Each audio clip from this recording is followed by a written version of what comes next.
I'm Ben Ryman, and this is Behavior Speak. Anybody can pull up the demographic data, go on the BACB.com and see, okay, this is where we stand in terms of that 5.83% of Black practitioners. So you even see some T-shirts out there that you can purchase that have 5.83% on it. So we're well aware that that number is significantly low. So that was definitely really a main motivation for me on why I felt, Black representation in behavior analysis is important. So just want to definitely mention that 5.83% because I feel like that is a very low figure. And here is what we're proposing to say, okay, here's a way that we can do more than just talk about that number, but actually propose, all right, here's something that organizations can do if they have a shared value of increasing Black representation, having more Black practitioners. So really the purpose was to say, okay, we're going to propose structuring these ACT repertoires within organizational contingencies to increase Black representation, the behavior analysts. So we were looking to see, okay, what's something observable, what's something measurable, sticking to those, core principles, those components of behavior analytic practice to be able to move this from just a statement of intent into something that organizations can actually, put in practice if they do have this shared value of increasing Black representation. And I think one of the key points that we try to make is that representation doesn't mean visibility. It's not about seeing more people. It's more about putting people who deserve, who have the skill set, who have the values, who are doing the work in those positions that they can make change, right? And that you can start to see that growth. And a part of it is, again, moving through those pathways or those pipelines, introducing behavior analysis into high school students. Hey, maybe you're just going to tell high school students or college students, hey, this is a career that you can be in, but that has reputable money-wise, or, there's the feel goods that you might get through other pathways that you want to take. Today's episode is what I've been really looking forward to. I first connected with today's guests after seeing a post highlighting something we don't talk about enough in our field: representation. As of January 2026, about 71% of BCBAs identify as white, nearly 88% as female, and only 5.8% identify as Black. Those numbers matter, but what matters even more is what they mean. Because underrepresentation isn't just about who's in the room, it shapes who gets mentorship, who gets sponsored into leadership, who gets visibility, and who ends up carrying extra emotional and cultural labor just to navigate the field. That's exactly what today's guests are working to change. Returning guests Dr. Parham and Dr. Danielle Jeudy are behavior analysts, educators, and co-authors of Acting for Change, Advancing Black Representation in Behavior Analysis Through Mentorship, an article published just a few weeks ago in Behavior and Social Issues. In this conversation, we explore how values-driven action, mentorship, and systems-level change, not just awareness, can move us forward. We talk about the difference between mentorship and sponsorship, why representation isn't the same as visibility, and what organizations can actually do to build sustainable pipelines for Black professionals in behavior analysis. This conversation is about accountability, community, and action. Let's get into it. Dr. Jewel, Dr. Danielle, welcome back to Behavior Speak. Hi, Ben. Excited to have you both here. Before we get started, I want to acknowledge that I am uninvited settler occupier of Isam on Sagayin on the traditional lands of the Kalamin-Kleus, Homoko, Comox, and Sechelt First Nations, who have been stewards of this land since time immemorial. All right, let's get into it. What made you two decide to get together and do this work? So this is actually Joel's baby, so I'll let her Okay. take It that. really started while I was at the Chicago school, and you have comps as part of that doctoral journey. So I decided to take the route of having a manuscript ready for publication. So had a signature assignment that I was working in for a couple weeks over the course of a term, and I had decided, right, as a behavior analyst was something that's really meaningful to me, something that I've heard some of my colleagues talk about, and the whole, Black representation came up. So I've been working on this paper while I was a student, and it's back in 2023. I actually was attending the BABA conference in Detroit when I submitted this assignment. So very fitting that we'll be presenting this topic in a couple weeks at the conference at Jackson State University, a historically Black college, and I am a graduate of HBCU, so it's even more meaningful. But that's kind of how this work came to be, it started as an assignment. I wanted to make sure it was something that other practitioners could read and just something I felt like I had some things to say and I wanted to put it out there. So that's kind of really how it came to be a signature assignment. So I decided, all right, let me take this forward and see, which which journal would be in alignment with, what I'm trying to do, what I'm trying to say. So submitted it. I went through rounds of edits and that process being quite grueling. And Danielle was there along the way. And Dr. Meredith Andrews, one of our most prized and valued mentors that I think we both share. Mm. So definitely shout out to Dr. Meredith Andrews. She is also author on the paper Acting for Change, Advancing Black Representation in Behavior Analysis. So that's kind of how this came to be. And I think it's important to also, you did mention Dr. Andrews. It's important to note that I came on later in the game. So, Joel had worked on this paper, and what you read now is not the version from 2023. It has kind of gone through a lot of iterations to where we got, even from when we started, the submission process, it has changed and evolved over time. And just the focus has changed.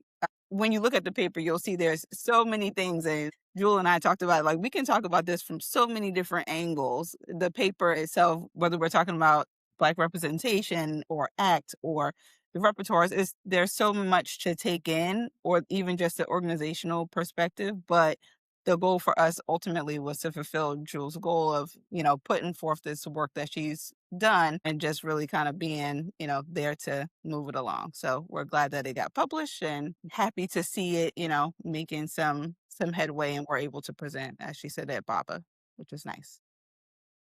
Yeah, yeah. And so what we see acting for change, the big capital letters of ACT. So we know there's some aspects of acceptance commitment training involved in here. Tell me a little bit about sort of a bit of an overview on kind of what the paper was about and how you're kind of utilizing ACT to advance representation. Do you have a certification with the International Behavior Analysis Organization, the Qualified Applied Behavior Analysis Credentialing Board, the Behavior Analyst Certification Board, or are certified through your region's Behavior Analyst Credentialing Board?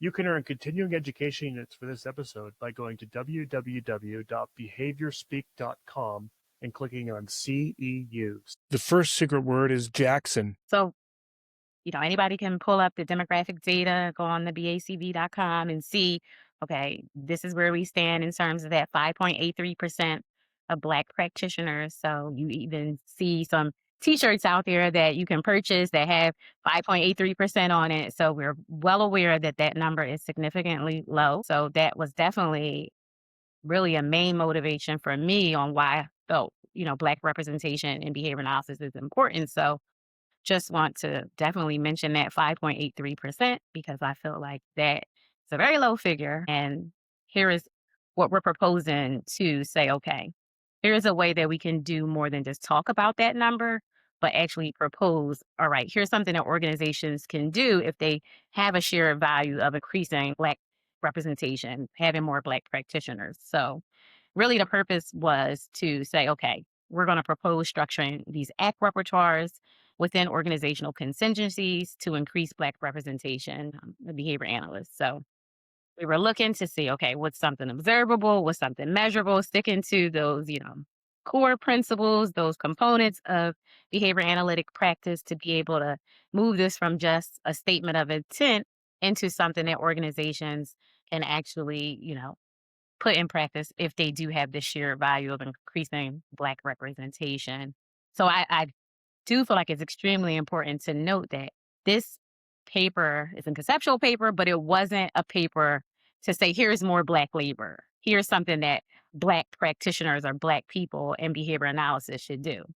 So if you have not read the article, that could be an assumption that you make thinking, here is an article, that's talking about, more Black work or more labor for Black professionals, but that's not at all what we were intending. That's not the aim or the purpose of the paper. It's saying here is a framework for organizations. Here's a framework for those who are in leadership positions, who have, influence in behavior analysis amongst our community, whether it is, a position at a scientific organization, whether it is, faculty, whether you are a clinical supervisor, a director, a practice owner.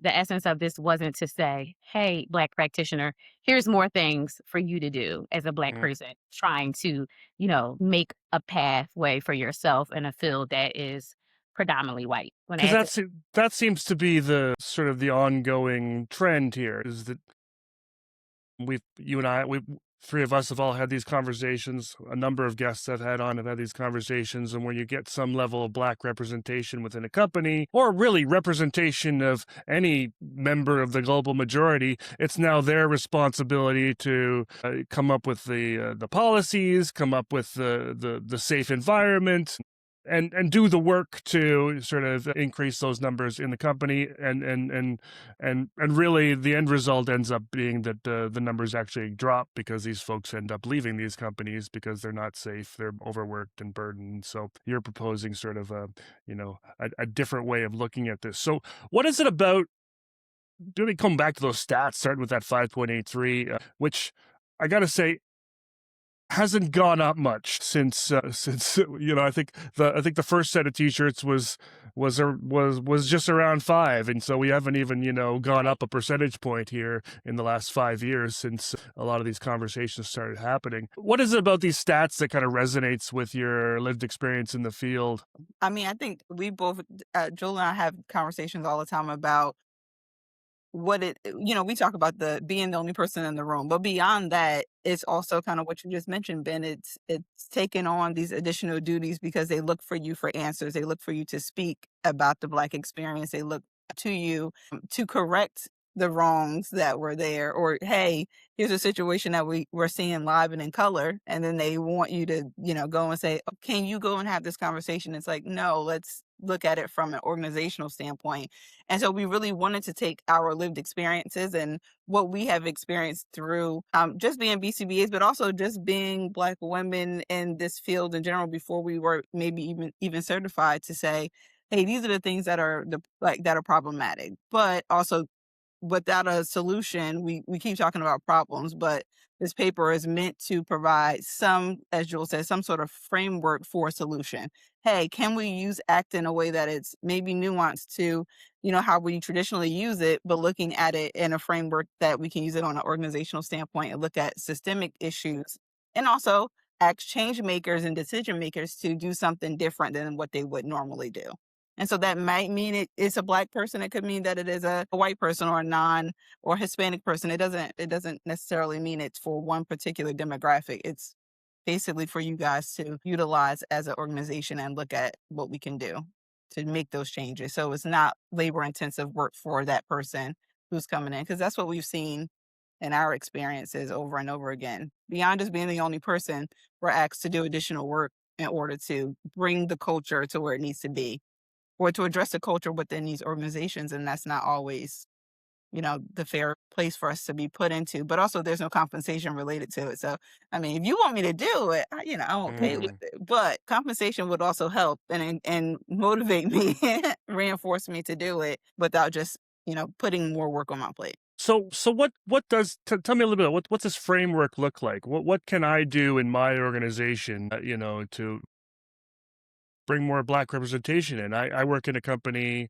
and I'm actively, trying to make this happen. I'm trying to get representation sort of that really kind of matches the clients we're serving. I want to have a staff team that complements the demographics of the type of folks we're serving, and I live in a incredibly multicultural area here in Vancouver, British Columbia, and I think we've done a pretty good job here. But in terms of Black clinicians, it's been hard. Starting with just those applying, I think that's been really the biggest issue for me. I mean, from all the work that I've been doing and learning from, good folks like yourself about representation and about, giving folks a chance and all these sorts of things. If I see a resume come across my desk I'm gonna definitely give this person a chance and get them in for an interview. But really, I think in the last year anyway, maybe I've had two folks that kind of might fit into that demographic, and so they've both been across the desk. One of them was hired, and so I'm curious what a framework looks like that can sort of address all of these sort of barriers.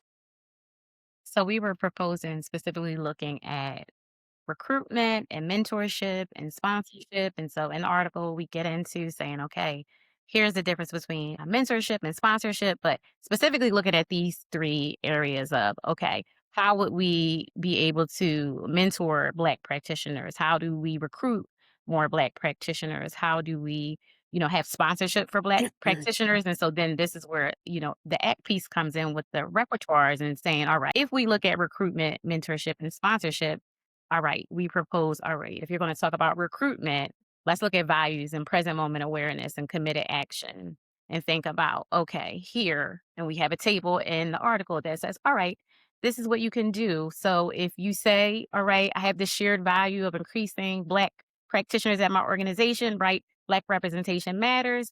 We can look at recruitment and we can say, all right, what can we really do that is going to build access? So, right, we're trying to move away from just like a statement of intent, like, yes, we value Black practitioners, or yes, we want Black practitioners, right? But what can we actually put into place as an action step, right, that we can do to say, all right, this is how we will at our organization, or this is how we're going to do at our university or college to recruit more Black practitioners, more And I, Black and I think professionals. it's also important to think about the statistics, right? So we keep talking about that 5.83 whatever percent, right? Mm-hmm. We know that number still means that there is going to be a limited number of people that you can recruit. So beyond just looking at recruitment, so like in your example, Ben, as far as like wanting to recruit more because that might be representative of who you're serving.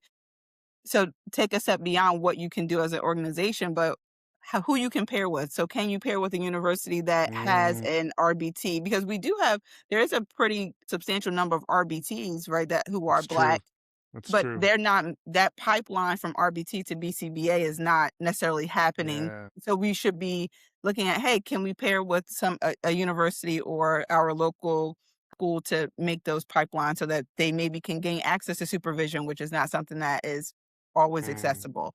Maybe mm, we need to clarify what we want as far as the values of the individuals that we're supporting. So maybe there are people in your area that don't know that that's your aim, right? So maybe we mm, need to put that out there more.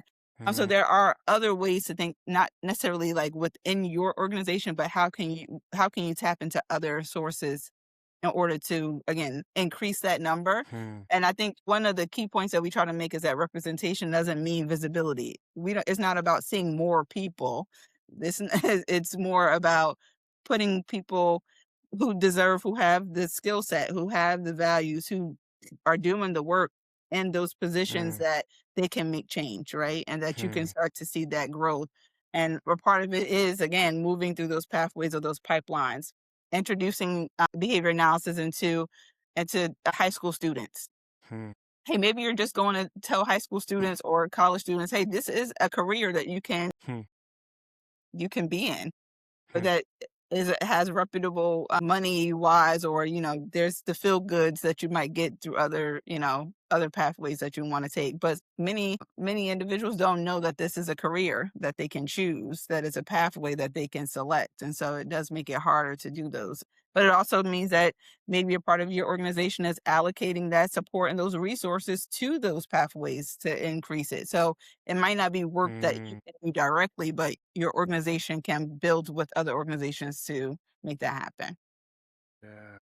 Right. I think especially when you were talking about, right, you mentioned Dr. Judy that, okay, not everyone even knows about behavior analysis. They don't know about being an RBT or even that pathway to being a BCBA. So as a HBCU grad, I was not introduced to behavior analysis during my time at a historically Black college. That is not on my radar. It was never mentioned to me. I never met a behavior analyst, faculty member, or anyone that remotely was working in this realm. So, right, if we're talking about, all right, recruitment, what can we do, right? Partner with HBCUs or like community colleges, I think you mentioned, Danielle, or still smaller schools, but specifically, right, come talk to those HBCU programs and find a way. And I know they are doing work at FAMU, and that's great. And they have, I believe, a master's program at Savannah State, but there is a 108 HBCUs or 107.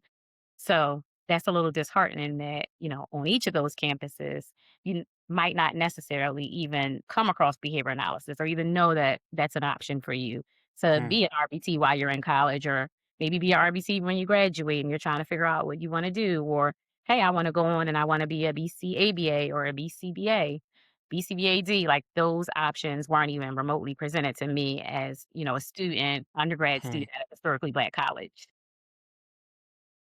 Sure. No, I mean, I see it also me teaching. I would say that the majority of my students are not Black. That's just the reality. And so the question is why? Like why is this not introduced? Why do people are unaware? And I had the same situation as Dr. Jewel.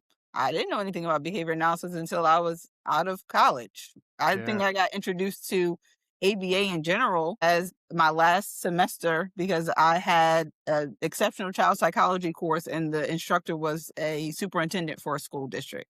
That's the only reason why I even got close to knowing about ABA in general, but let alone that there was a career path that we could take and that I was able to jump into. But that took me many years to even figure that part out. But a lot of the students that I have are, if you look at a lot of and I'm sure there's some statistics somewhere, but a lot of the students, just again, off my lived experience and what I've seen going into different programs and different schools, a lot of the students that are BCBAs, they're coming out, particularly if you're talking about non-Black ones, they're coming out to be BCBAs. They're 24, 25 years old. I'm going to guess that a lot of the Black BCBAs are older in life. And we don't have any numbers to support that. But I'm going to go on a blind guess and probably say that most of the Black BCBAs are not 24 and 25, meaning they are not coming in, picking a major in college, and then going straight to grad school, graduating, getting their hours, and passing the test as soon as they pretty much leave with their master's. Because again, most of us are finding out about this much later in life after we've experienced jobs and had supervisors or were introduced or did other kind of like direct support professional work, because that's where the bulk of Black professionals are in the DSP roles. They don't always transition out of that role, or in our case, the RBT role. And so that's ultimately what we wanted to do with this paper, again, is really to just introduce the concept and really introduce this idea that we can do something different than what we've been doing currently. There's so much there that It is. That's what I said. So much that I want to kind of unpack a bit that I've been reflecting on. I mean, even after I sort of stated my situation, and I think also just for the perspective of the listeners, I think most folks know, but folks that might be new to the podcast, I'm in Canada. And so it's a bit of a different deal here in that we don't have, I don't think, any sort of form of Black colleges or universities up here. So that piece of the conversation is different for me, but otherwise everything else applies. And, I stated kind of where I'm at and what I've been doing. It hasn't been enough. I mean, I'm reflecting on just, Jewel, you pointing out sort of the value, the values, present moment awareness, committed action pieces of ACT as it relates to recruitment. Truly having the organizational values of this sort of representation.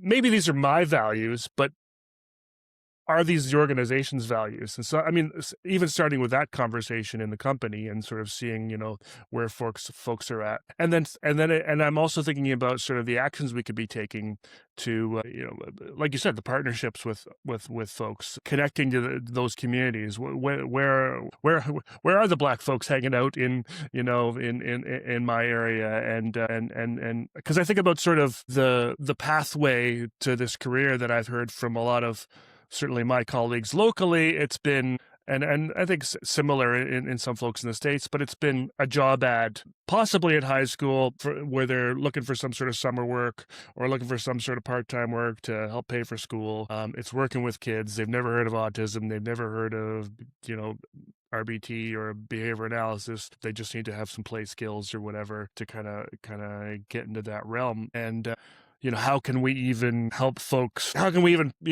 take that sort of committed action to post those ads in the places, where you're going to, get a variety of folks that are going to apply. And yeah, I mean, there's so much we can be doing. There's so much more, I think you're right, that we could be doing to sort of, increase these numbers and give folks more access. It's interesting, your point, Danielle, about how old Black folks are coming into the field, and because they haven't been given these opportunities and haven't had access to these opportunities.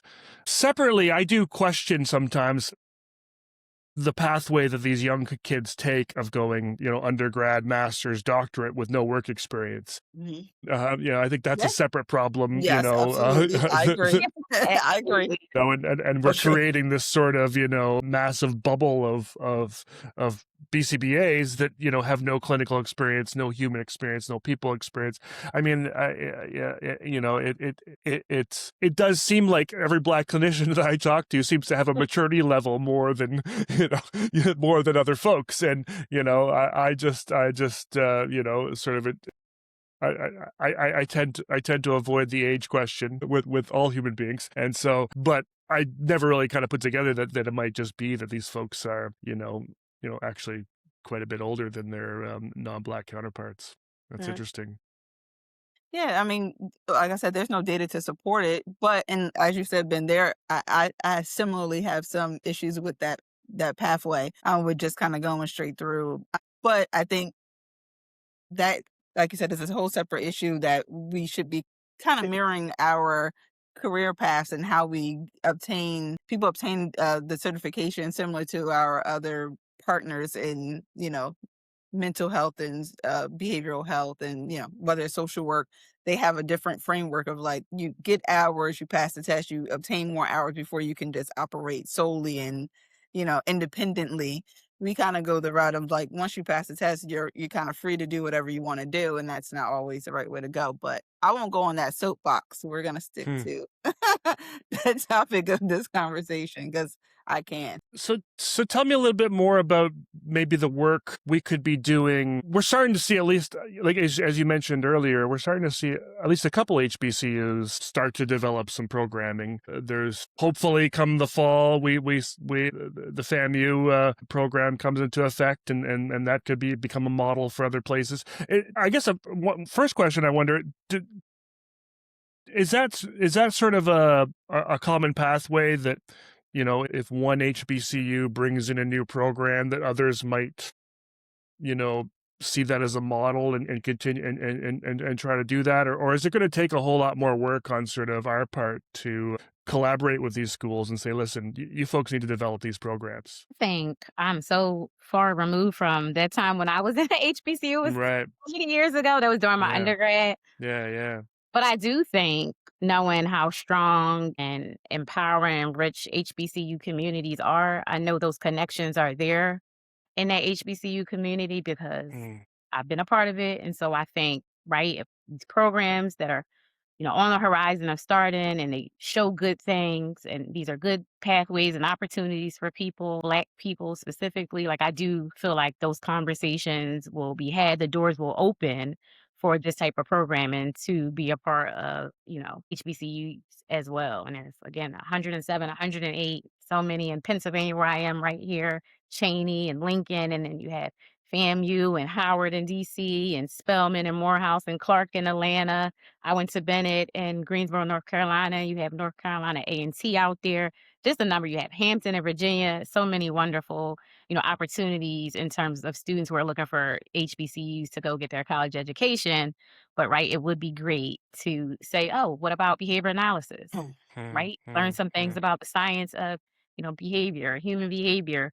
But many of us who have gone through HBCUs, that just wasn't an option for us. So I'm hoping when we see these programs that they're working on right now, that will garner interest from other schools. And I know that's a strong community. So I could very well see that being, a community discussion and, taking off from there. And that's what I hope. They'll see the work that's done at FAMU and at Savannah State. And then, okay, more people are jumping on board because obviously we still don't have enough BCBAs, whether they're black, white, or anything in between, right? We don't usually have enough practitioners in general. So it would be great, right, to have more black practitioners, but not just black people. So I do want to preface that when we were working on this was a framework for black people because we are black people, but not to say that, my Mexican sisters and brothers can't say, oh, okay, now we're going to turn around and do this for, Mexican practitioners or for, our Asian practitioners.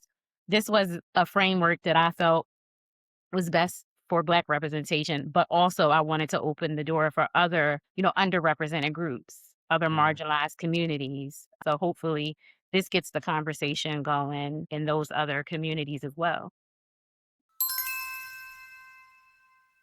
The second secret word is HBCU. And to add to that too, I think, Ben, you asked about, is it work that we have to do? I think we still have to do additional work to get those things into place to HBCUs because the educational portion is only one single component of being able to get that pathway, right? They need supervision.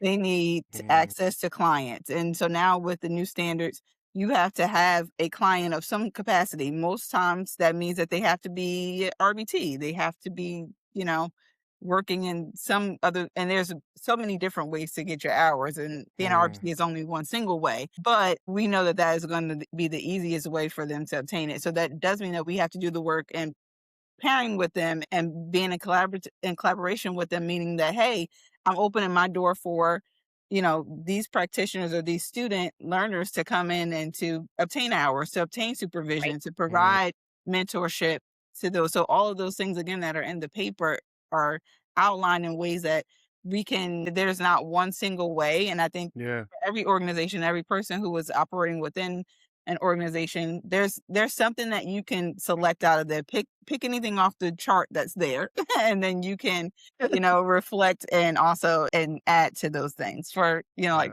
Bill said, for Black people, but also for other underrepresented groups as well. I don't think that we were trying to say like, okay, here's ACT. This is the, end all be all. This is the final solution to it. It was, our intention wasn't to say like, ACT, this is the solution and the only solution to underrepresentation.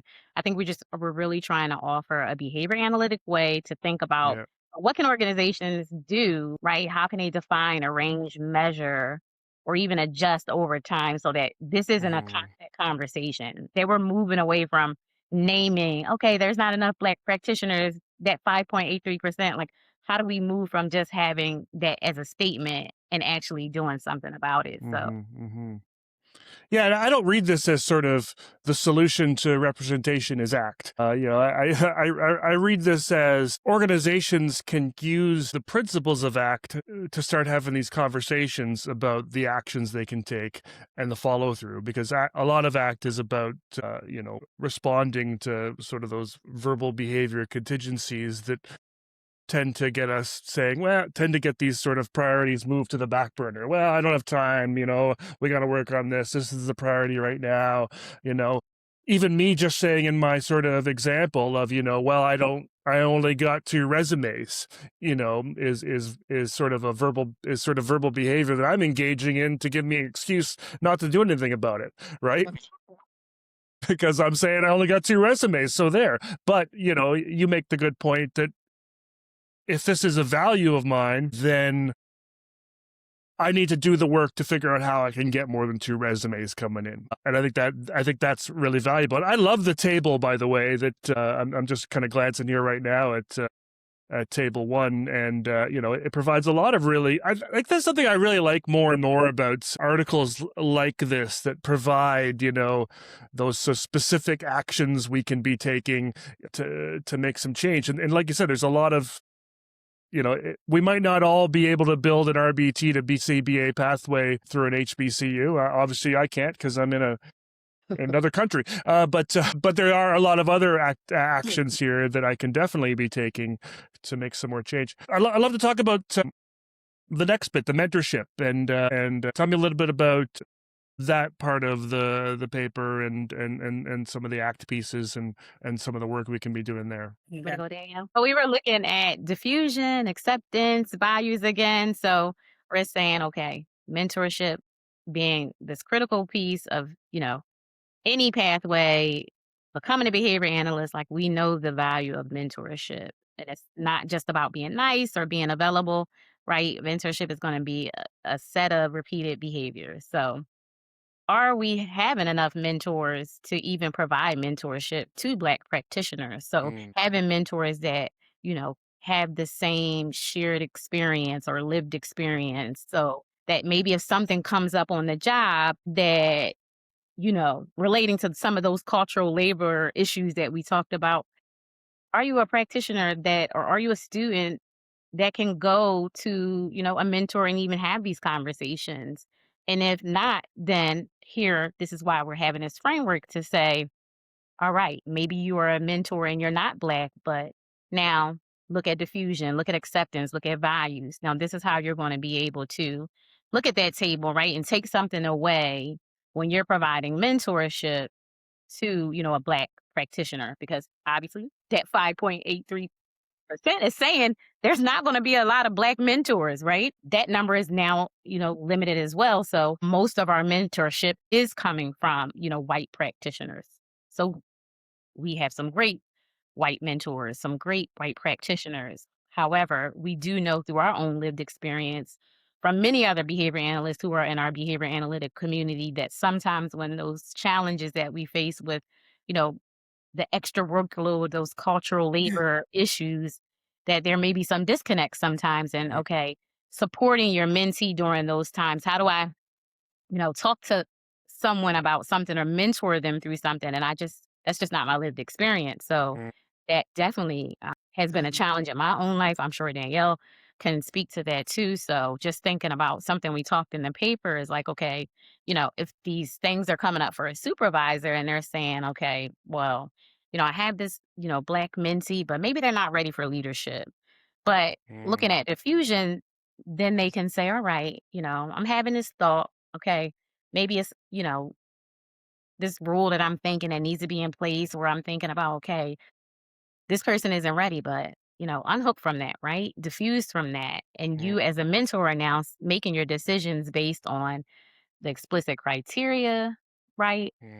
Values, these shared values of increasing representation and not unexamined assumptions. And we didn't really talk much about here's what ACT is and here's what relational frame theory is or derived relational responding. We talked about that in the paper, but I know on, the past couple of topics we've talked about right now, we kind of glossed over that. But in the paper, we mentioned the value of RFT and derived relational responding and transformation of stimulus function and how that affects real behavior and thinking about when you're looking at a resume. I know you were talking about hiring and the person has a Black name, how those unexamined assumptions can come up from, a supervisor or a mentee. So I think like you and Danielle both mentioned, there's something in the table, something in the paper for almost anyone to pick up and be able to walk away with, here's something that I can do at an organizational level, but also at an individual level as well.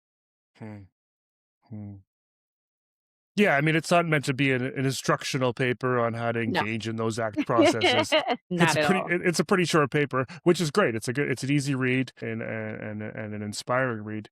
But yeah, I love that because I think that's something else that I could be doing more in my organization is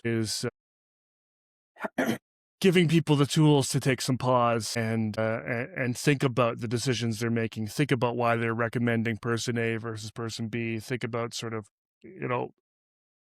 a lot of those pieces.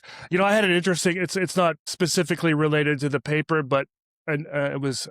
I had a interview I published a few weeks ago with Dr. Anna Fetter. She's a Indigenous psychology professor at Duke, and she published a paper along with 3 or 4 other Indigenous psychologists and a guy named Dr. Joe Gahn, who in sort of Indigenous psychology circles is he's not the OG, but he's the living father of Indigenous psychology right now, I think, and it might be one way to kind of put it. He's at Harvard, and he just does a prolific producer of really cool works, and he put together this group called the Indigenous Research Group, where he invited.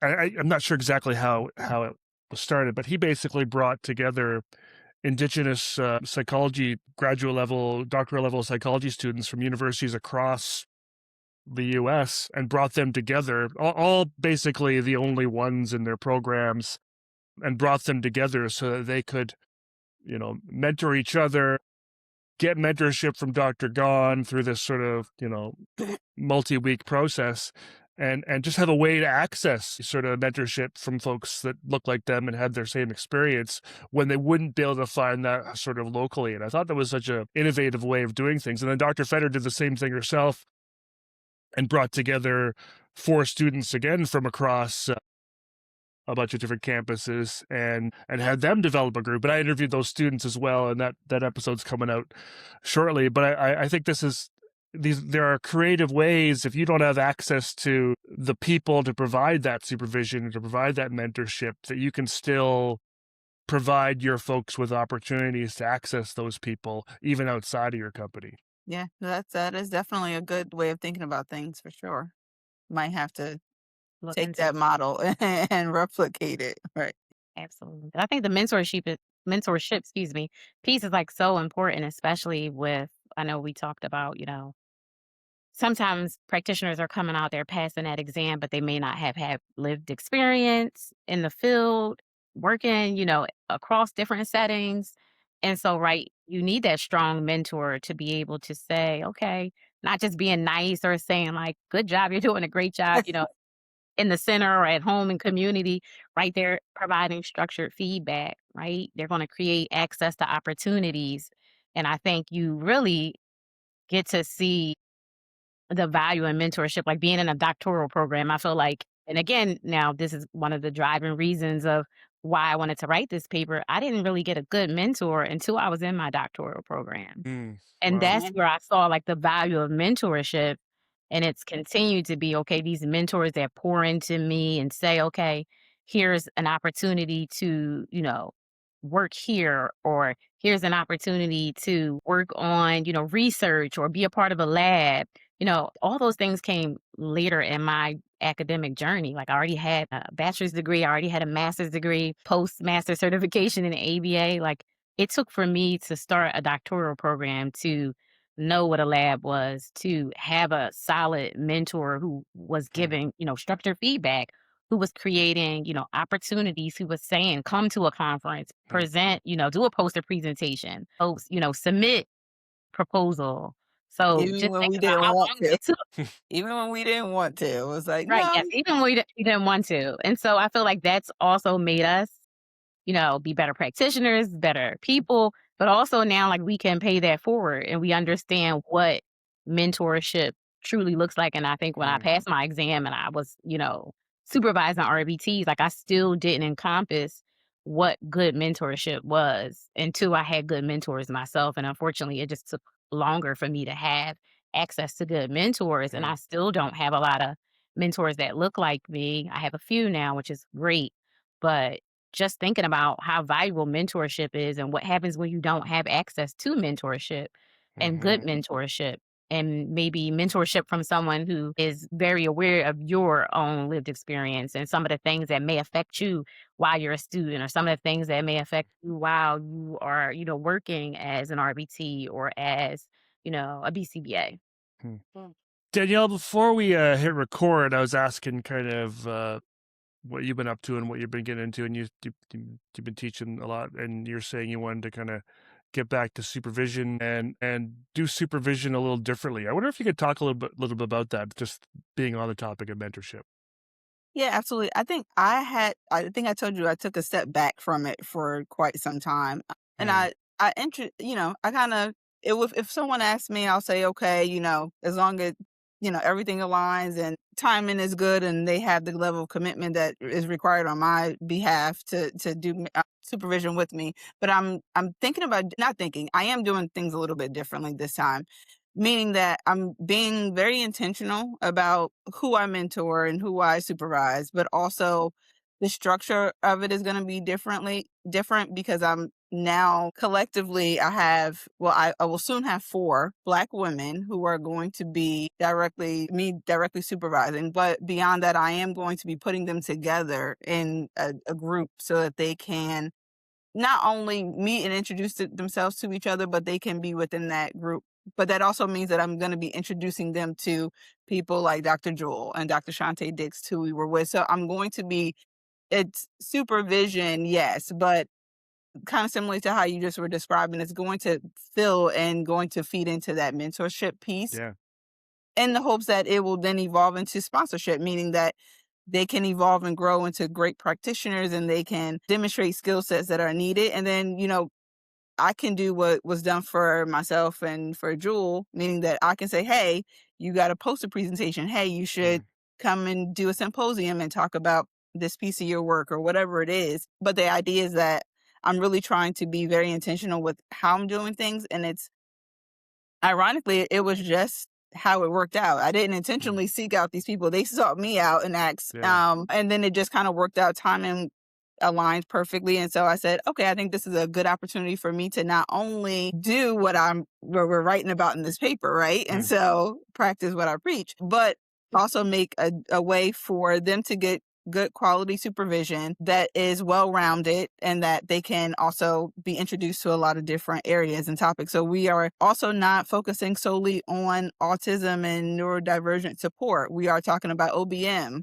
We are looking mm, at behavior analysis and supervision from many different perspectives. And so the benefit is that the individuals most of them are in New Jersey where I am. I do have one individual who's in another state, but they're all working in different environments. Adult services, one is a teacher she's a special needs teacher. Another one is working as a clinic RBT. And so all of them have a little bit of a different experience, but again, all older women, seasoned women who are dedicated to this. But one of the things that was very telling, and it wasn't the first time that I heard this, because I actually did one of our cohort members and classmates and friends, she invited me to speak to her class. I think I might have spoke to you about this before.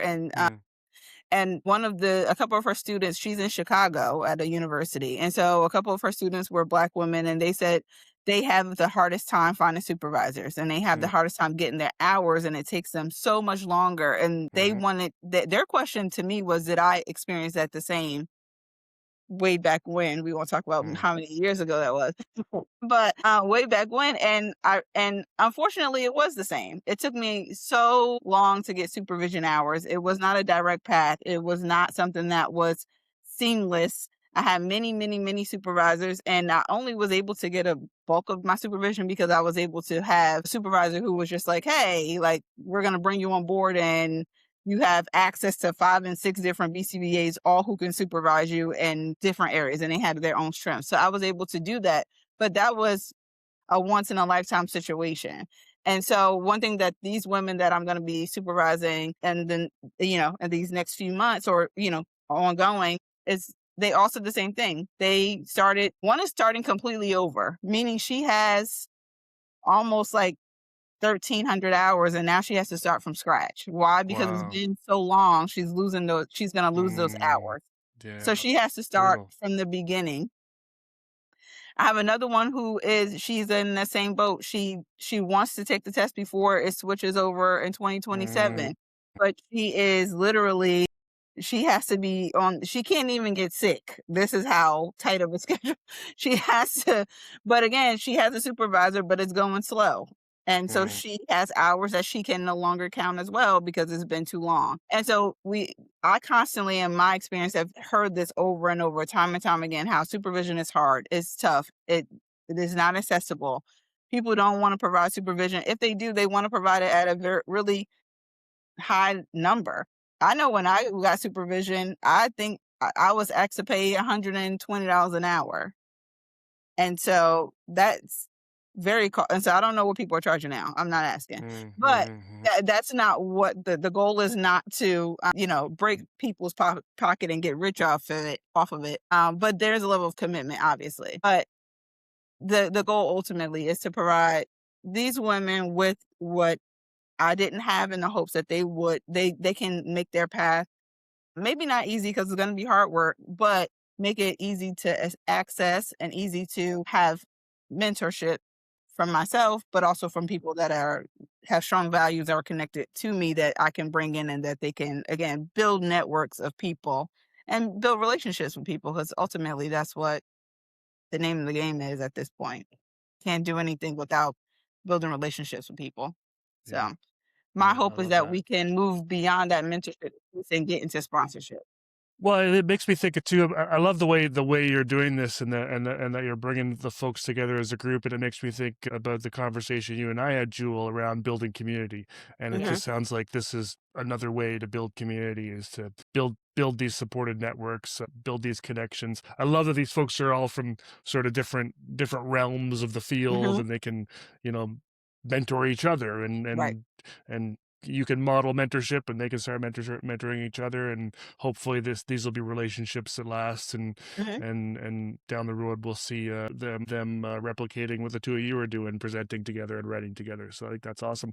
You talked about mentorship leading to sponsorship, so let's kind of go back to the article a bit and talk about that. I think this is a term I'm less familiar with, and so maybe we could start by just and then there's probably others like me. What is sponsorship in this sort of conversation? Sure. I mean, so sponsorship and how we define it is really kind of, like I said, moving beyond mentorship. It's really being able to look at the skill set of an individual and push them into places even when they're not there. So it's not, hey, I know Ben, I'm going to introduce you. It's, hey, Ben is a valuable person who can provide X, Y, and Z. This is who you should connect with, right? And so it's this level of high visibility that someone can provide to you, again, even when you're not there.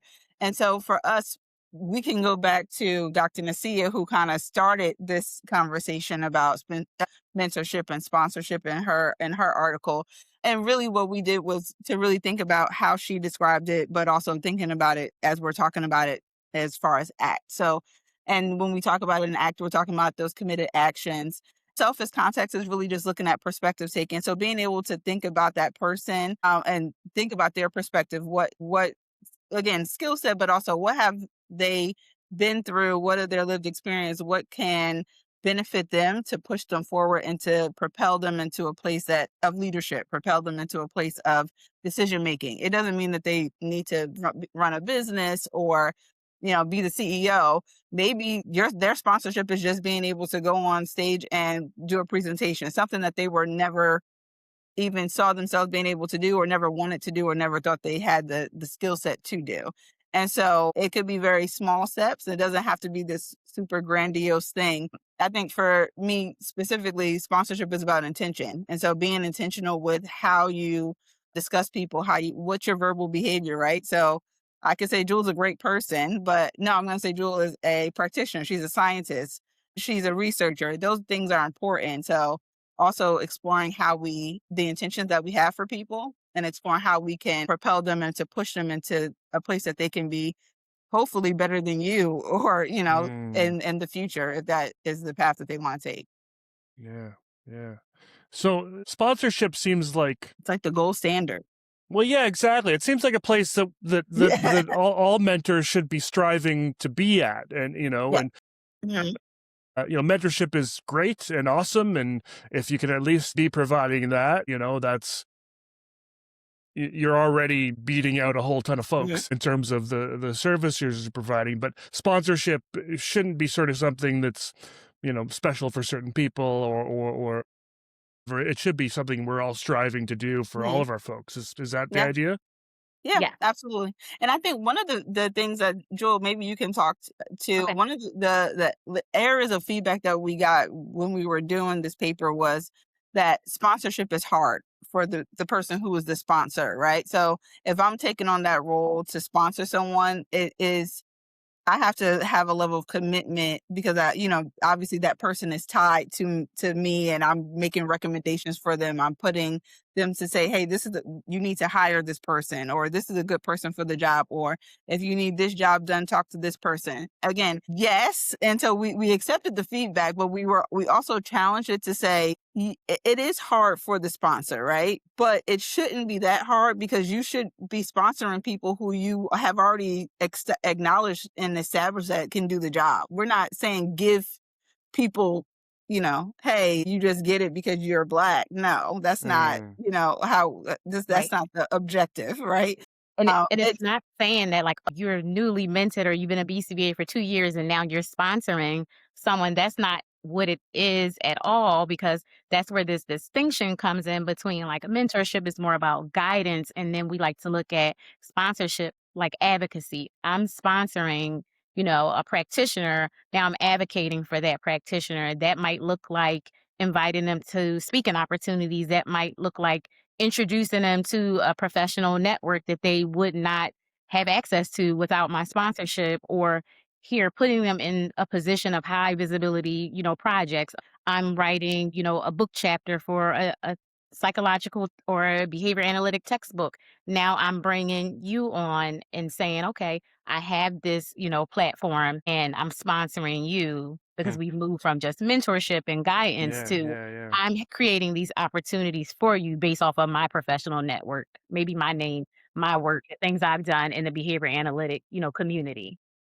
also based off of the work that they've done, right? So again, it's not a here's something on a gold platter because you're connected to me. It's that I know for sure that you can do the work. So that's the Mm. easy part. The easy part is that you can do it. I know you have Mm. the capability. And so you will see, Ben, that we were very intentional in taking anything that was related to DEI out. Why? Because we did not want that to overshadow and Mm. people to think that that was the conversation. The conversation had nothing to do with DEI, Mm. and very important Mhm. conversation. But we knew in this time and within this, this current climate, that would be the focus. And so again, when we talk Mm. about, sponsorship, again, we're not talking about we're just going to sponsor someone and anyone just because they're Black. That's Right. that's Right. not that's not what Yeah, that yeah, means. yeah. That means that you have already demonstrated to me that you have a quality of work that people should see. You have something Mm. to say that people should hear. And Yeah, hey, if you can't get it on your own, let me help you. Let me push you. Let me put you there yeah. based off of who I am and who I am connected to, or who I know. Or Mm. hey, Mm. maybe I don't even know them. Maybe Ben knows them. And I can ask Ben to ask you, but Mm. just based off of the strength of who I am, he's gonna be willing to do it for you and on Mm. my behalf. And so Mm. that's what sponsorship is really about. It's like you said, it's that next level. It's what we should be striving to do. Particularly if we are mentoring people, that's where we should be kind of on a daily basis. But now it's like once they've evolved to being that person, the next step is that. Mm. I read that in the paper too. Like that, the paper I think does exactly what you said. I think this paper is going to become potentially a seminal article down the road, because I think it's a nice tool. I think that for anyone in sort of any context, like you said, trying to sort of diversify their the field and employment and make it more representative. Sponsorship. It sounds to me like sponsorship is kind of, it's almost like not everyone is going to be sponsored, and Correct. so not everyone is ready for the presentation, not everyone is ready for the special job, not everyone is ready for those certain opportunities. Mentorship is to sort of in part maybe help people get towards that if that's a goal. Mhm. But it's also to sort of, potentially help them realize that maybe this is the direction that they're best suited for, because those are their values and those are their goals, and then we can bring that into place. Problem I see in supervision is that supervisees don't Sometimes I mean, I haven't been doing it for very long, so maybe I just have a unique perspective. But I find that supervisees don't always tend to stay in contact with their supervisors once it finishes. They don't keep that relationship as a mentor. I haven't done a really good job of staying in touch with my former BCBA supervisors, and so is there something to be said there to sort of empower supervisees to continue to look at you as a mentor and continue to be available as a mentor and maybe as a sponsor? Yeah, no, I think so. I think for sure. I think it can go both ways, right? So like one thing that I think and when we talk about ACT in general is that not everyone is always in the place of accepting, and being able to maintain those relationships. So that might often look like rejection or not wanting the connection. And so just even using those ACT repertoires to, again, pause, think, do some perspective taking, and knowing that maybe in that moment, yes, the connection is not there. You haven't maintained it over an extended period of time. But that doesn't mean that you can't reach out and shoot an email and just say, hey, hope all is well, reaching out to connect with you. And that, again, goes on both ends. And so really I'm kind of slowing down and thinking life happens to people. And so while maybe you were a very influential supervisor for them then, it doesn't necessarily mean that, it can't still happen, I should say. So I think for supervisees, they should be trying to maintain that relationship as much as possible if it was a positive one, because that's another thing is that not all supervisee relationships start, end, or are positive. But if it's someone who has been positive in your life, make sure you are checking in. Again, it doesn't necessarily always mean that you're going to get an immediate response. Again, it's not a rejection, but think about taking that perspective. Hey, maybe they're busy. Hey, maybe it was a brief check-in or email, but, put yourself in that position or put yourself out there really to just check in with people. Shoot them a, hey, how's it going? Hope all is well. Sometimes those things make a difference because, again, when something does come up, I might say, oh, ironically, Jewel sent me an email today and said, hey, hope all is well. And this is the perfect opportunity for her. Let me reach back out. So sometimes just maintaining that connection, even if it's been an extended period of time or it hasn't flourished into mentorship, then it can still be that way because you never know what people are looking at or what they're looking for, in the moment. So. And I think that's something that when someone is looking for supervision or if someone is providing the supervision, like those conversations about what are your values? Here, this is my value, or these are my values, right? Do we have shared values? Because then maybe through some values clarification, you'll find out, okay, once this process is over, I still would like to continue, and get mentorship from you. I want to check in. I want to reach out and let you know how I'm doing and also see how you're doing as well. So I think like that's also an important piece of, any interaction between humans, any contract that you're going to have is saying, okay, these are my values. What are your values? And then looking to see where those shared values show up at. Mhm. Jewel, this was a project. We're going back a few years now, finally published a few weeks ago. I could see how maybe in some ways you might be like finally done, moving on.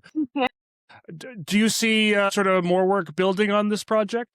Yes, absolutely. I feel like we touched on a number of different topics, like right out when we started, and Danielle mentioned like how easy it is to just pull out so many different things from the barriers that you face where you do not have access to, a mentor.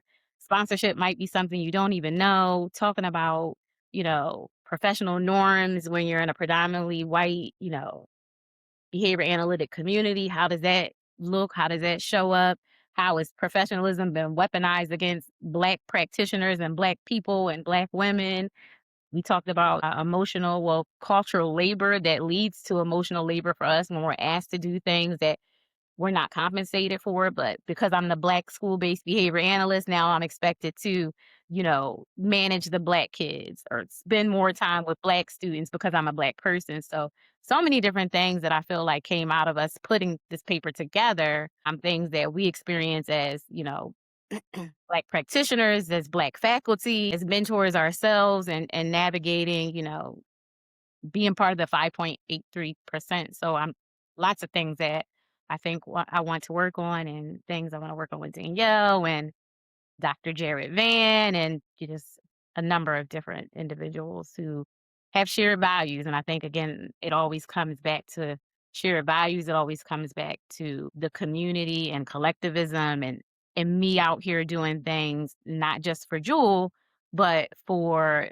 not only Black practitioners, but just to make practitioners, feel value seen and heard regardless, right? Even if there's a disagreement or even if you don't have my same shared values, I'm not saying I don't want to hear your feedback. I'm not saying I don't want you to propose maybe what you think might work in this instance, but Hmm. just trying to make the human experience a better one for myself and for anyone who walks in and out my life. Like that's just who I am. That's a value of mine, right? This human experience is rough, it's difficult.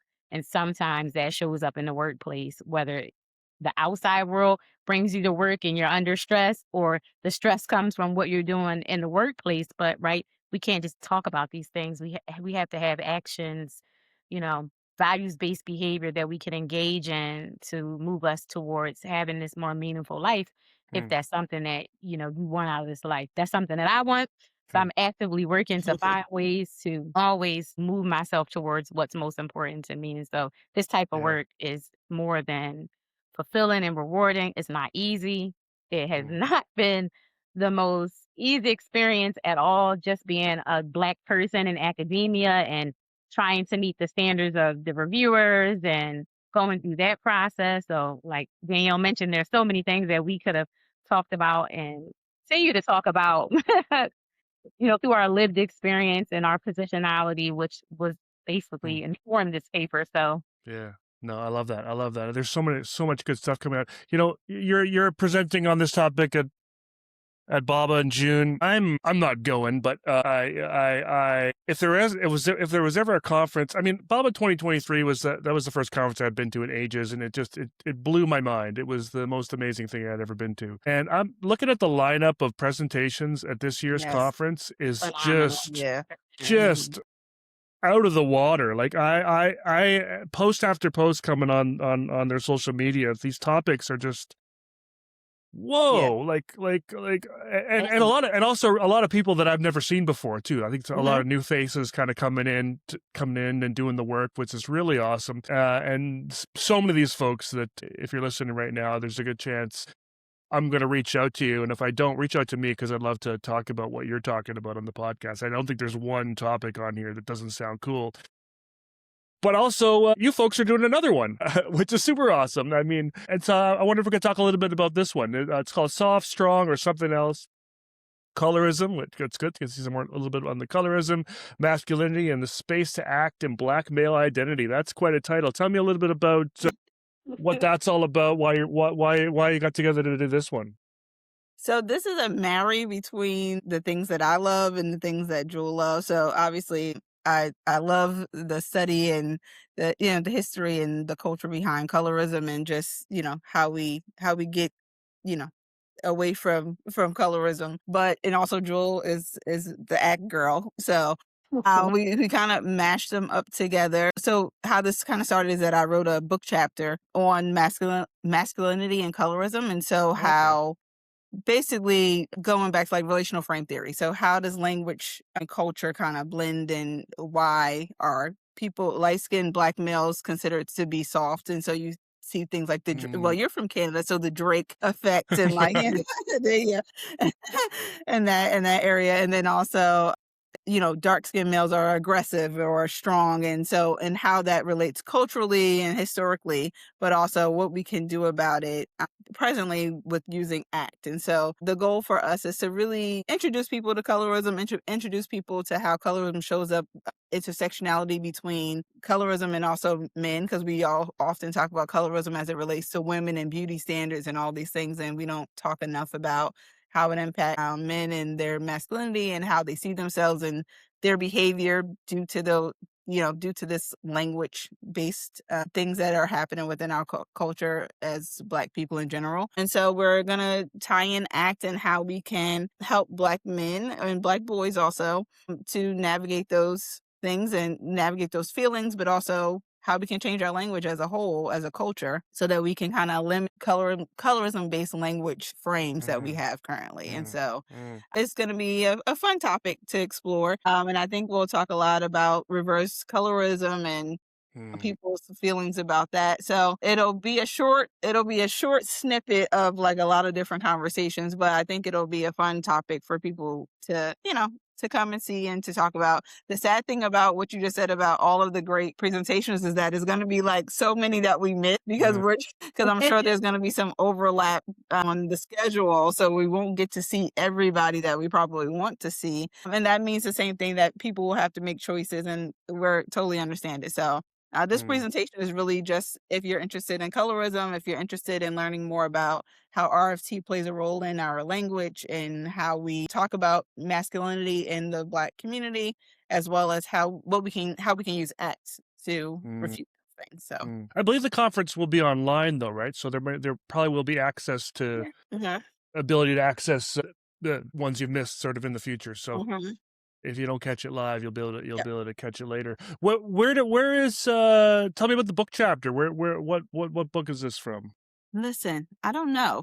So I was asked by, again, part of this whole mentorship sponsorship, I was asked by someone to write the book chapter. I submitted the book chapter. It is in the abyss somewhere, Ben. Goodness. I don't know. and I just said, listen, I'm not going to let the chapter go to waste. And so we're going to use it. While I didn't talk about ACT in the book chapter itself, it was strictly based on colorism and masculinity and relational frame theory. I did mention as one way of a solution was ACT. And so that's how Joel came in and we decided to do this together. So yeah, hopefully one day it shows its face in a book, but I don't know. Honestly, there's a lot of, one thing that we've realized is that there's a lot of drama in politics as it relates to, academia, to publishing, to peer review, to all of those things. And so you kind of got to be in the right place, right time, in the right space, and also headspace, because these people will drive you crazy. Sure. if you let them. But yes, hopefully one day it will appear somewhere. But for now, we'll talk about it at BACB. Yeah. Jewel, you're working in schools. I think you touched on an important point, Danielle, about the importance of this around Black boys. I mean, we need to be having these conversations with the kids early on, and giving them tools both to I've had a few conversations around giving kids tools to respond to things like racism, sexism, and other things like that. Colorism sure is no different. Have you seen this kind of come up in your work, Jewel, in schools with the younger folks, and what does that look like, and how can we support these younger lads so they can escape the because once it gets into adulthood, it can be a lot harder to break. Absolutely. Right? Yeah, no, I absolutely see so many of even what we talked about in terms of like the labor piece, or in terms of like the weaponization of professionalism. I could talk about the adultification of Black girls and Black boys. And so colorism, skin tone bias, you see all that show up. And unfortunately, not all educators are versed in even how to handle that if they are from a different, culture or community, or different race, ethnicity. And I do feel like right now there is a grave struggle going on, and we understand the school to prison pipeline. We've seen that research. People have been doing that work for years, and still somehow we are right where we are, and that pathway is just there. And I often end up having conversations with the IEP teams and speaking out about the importance of why we should not be labeling young Black girls as defiant, or Black boys as defiant, or asking Black children to do things as if they're adults, because maybe people look at them and have these assumptions, and sometimes, right, these assumptions are rooted in some type of, verbal behavior that's been shared about skin tone, some type of bias about skin tone. So it's very unfortunate that a lot of the things that we're talking about, we see it, in real time. I see it as being a school-based consultant. And so when I am teaching, because I do that as well, I feel like this ownership to always have these conversations about what really occurs from the textbook to, the actual classroom or to the actual home or the community.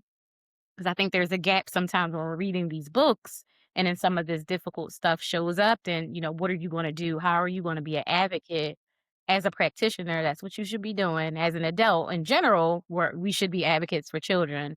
And so then what does that look like if you're a behavior analyst and some of this difficult stuff comes up? I think here's another area where ACT could be very beneficial if you have, a solid, understanding of ACT and RFT and derived relational responding and transformation of stimulus Mm, function, right? Those core component pieces, then you understand language better, right? Mhm. You understand what's been reinforced in a certain community, so say a school community, and then you're able to look for, okay, what can I do as a practitioner to reduce some of this harmful, language being used with students, some of the punishments that are or consequences that are being given to students that all boil down to colorism or skin tone bias or some type of mm, prejudice or racism, some mm, type of learned behavior that has been reinforced over time in our verbal community as Americans and mm, our other counterparts across different parts of the world too. Like we see this all over, especially colorism. Danielle can tell you that's all over. But it's Mhm. unfortunate. It's hard being a school-based BCBA. I'm sure my other counterparts who are working in schools would say the same thing. So it's not only like what you learned through that textbook, it's now how are you showing up and advocating for Black and brown students, especially at this time where we see the political climate has not gotten any better. It only always seems to, trend upward in a direction that I don't think most of us want it to go. mm, And I think mm, it's also important to note, like, Jewel and I both have Black boys, and like we have boys as as children, and for us, it's important for us to pour into them the positive images of themselves, and mm, also to kind of use act like you said, diffuse and unhook from this notion that, hey, boys can't cry, or if you cry you're soft, or if you're this particular skin tone you have to be tougher because they're going to think you're soft, and you can't be soft because mm, and so all of these things are things that we know happen. It's like now Mhm. you're trying to push to be more masculine and more tougher than you need to be, and so mm. it shows up in behavior, and it shows up in Yeah. how Right. kids respond in schools. Like, maybe I am going to be more aggressive or more outwards and forward because I don't want anyone to call me soft. Or maybe I need to be what everyone says because this is the language that's being used towards me. Like Joel said, adultification is a real thing that happens for Black boys all the time. So we often see them as older than what they are and expect them to behave, but when the consequences are equivalent to that, that's where the problem is that they're not Adults. men, they are Right. boys. And Mm. so when those things come up, you see those things happen a lot when we talk. The third secret word is professionalism. I wonder if we could, I was debating this one. I'm wondering if we could tangent one more time because you brought it up a couple times, Jewel, and so I wanted to look into this a bit. You've been speaking about the weaponization of professionalism, and I've seen a lot of conversations lately about professionalism. I don't know if these all stem from there was an article, or not, I don't think it was an article. I think it was a social media post. I think written by a prominent, white behavior analyst in the field a long, long time. That's all you'll get. Folks can put it together. And sort of speaking, and maybe not a well thought post, and actually, in hindsight, probably not something you'd sort of expect to come from someone from sort of that generation, and maybe that was part of the problem. But they essentially they made some sort of broad claims around professionalism in there, and it seemed like after that, a lot of these discussions kind of started to happen, and a lot of memes and Instagram reels and conversations. I guess I just had on recently, Jamie Santana did a whole series on his Instagram profile interviewing folks on professionalism. I guess question one, does it all stem from this? Is that why we're talking about this right now? I'm guessing this is something that's been going on forever. Just tell me a little bit about what your thoughts are on the whole weaponization of professionalism. Yeah, I think before even being a professional, like I was already aware of the harms that the word professionalism brings. Yeah. So Right. I had no work experience, and I had already started to hear and learn about, okay, your hair needs to look a certain way, your nails, you're going to have to speak a certain way. And then that's how you often lead into that conversation of code switching. And so I think these are things I'm sure Yeah. Danielle can attest to. Like, we hear about this before we're even necessarily in the workforce. Mm.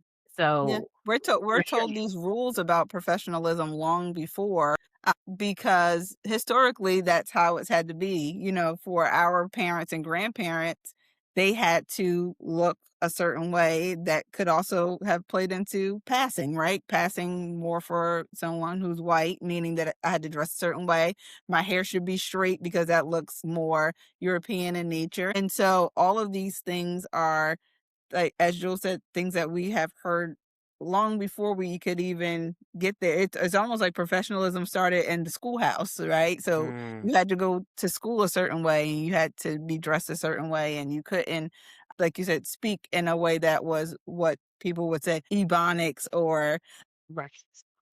all of these, what we would use as our traditional cultural language, right? And so all of these things are things that have, maybe the conversation was sparked because of this Mm. post, but it's not something that is not the start. I think what we have seen, what we've kind of talked about in many ways, is that those things are stopping individuals from being hired, stopping individuals Mm. from being, so that's the weaponization part. It's stopping Yeah. other people from for sponsoring someone else. Oh, well, my hair's like this. And so many years ago, like when I was younger, my mother would be like, absolutely not. Could absolutely not wear my hair like this. She would be Mm. like mortified. But with evolution and with growth and with understanding, even her perspective has changed significantly, because I hadn't, sometimes my hair is straight and that's fine, but that's my choice. It's not because I need to present in a way that looks professional. Mhm. My hair grows like this out of my head. All you saw me do was tie it up really tight so it could be out of my face. Otherwise, it could be however. When we get off this call, I'm going to take this out, because otherwise you can't see my face because it's going to be down here. So it's not about looking a certain way. And I think, as Jules said, like the nails and not having long nails, or she has like hoop earrings in. Long enough. Always wear my hoop earrings. But More those than are the things. Yeah, those are the things that I think as we grow and we understand, those will be, not that we're being rebellious and we're pushing back, but we're just being ourselves, right? And we're not allowing those standards to be put on us. And we're saying, hey, yeah, I can be in academia, I could be teaching a class and I'm going to put a t-shirt on. Yeah. I don't need to be in a suit to teach you. Like, you should be able to understand and take the information the same way if I have a t-shirt on, if I have on a blazer or a button up. And so really that's what we're seeing now, is like some groups are a little bit behind, we'll say, and understanding that professionalism has always been an issue for Black people. Maybe it's now becoming an issue for other groups of people, but it's always been there. And so maybe if we had learned a little bit when it was happening to Black people and made the change then, we could have prevented it from happening to other groups of people. But, for many of us, a lot of things we know in history, they repeat themselves. So this isn't new. It's just kind of wrapped in a different bow with packaging on it. So rebranded. There's rebranded. no disconnect between racism or anti-Blackness that has not spilled over into ableism, Right. some type of ism. And it's like, that's the point. I think a lot of who are doing advocacy work are trying to say, like, hey, we've been talking about these things for a really long time and we've not seen much progress. And the end result is that now you have people who feel like, professionalism is weaponized against them because, somebody's being ableist. And that's very well the case. And then you look at Black autistics and you hear them talk about their story and this double layer of like masking and code switching and just all of these challenges that arise from some of these conversations that have been going on in this country for years and years. And like now we see just how it spills like a poison into so many other areas and so many other people's lives. Whereas if we could all just get on this like page of shared values and some Collectivism. Right? Because we most often, everybody, regardless of your race, your religion, what you look like, where you come from in the world, you just want to live and have a good life, right? Live and have a good life. And so we have to find ways to do that while we're here. And some things are starkly out of our control, fortunately, but there are things that we can control. And I think a lot of it is how we think and we see the world and we see other people who are in the world with us and pay more attention to when people are saying their, harm is coming their way.